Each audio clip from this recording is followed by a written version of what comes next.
Yellareddy MLA Madan Mohan ఆదేశాల మేరకు జువాడి వినయ్ కుమార్ ని గాంధారి మండల యూత్ కాంగ్రెస్ ఉపాధ్యక్షులుగా నియామకం మరియు నియామక పత్రం మండల యూత్ కాంగ్రెస్ అధ్యక్షుడు గణేష్ అందించడం జరిగింది।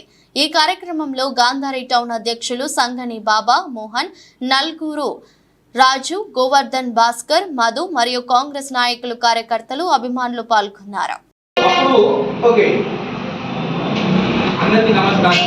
ఈరోజు గౌరవ మన ఎల్లారెడ్డి టైగర్ గౌరవ శాసనసభ్యులు మన మదన్ మోహన్ సార్ గారి ఆదేశాల మేరకు మా గాంధారి మండల యువజన కాంగ్రెస్ అధ్యక్షుడు మా గణేష్ గారు నన్ను ఉపాధ్యక్షుడిగా నియమించడం జరిగింది। నాకు ఇచ్చిన ఈ పదవీ బాధ్యతలను నేను నా పదవీ బాధ్యతలకు మద్దతు తెచ్చే విధంగా నేను యువకుల కోసం గాంధారి మండలంలో ఉన్న 44 గ్రామ పంచాయతీ మండలి యూత్ కాంగ్రెస్ నాయకుల కోసం, కార్యకర్తల కోసం నేను కష్టపడి కృషి చేసి పని చేస్తానని ఈ సభావేదికగా నేను తెలియజేస్తా ఉన్నాను। అండ్ మా ఎల్లారెడ్డి శాసనసభ్యులు మా అన్న మదన్ మోహన్ గారికి నేను శిరస్సు వంచి ధన్యవాదాలు మరియు కృతజ్ఞతలు, అభినందనలు తెలియజేస్తా ఉన్నాను। ముఖ్యంగా మా మండల ప్రెసిడెంట్ మా గణేశన్న గారికి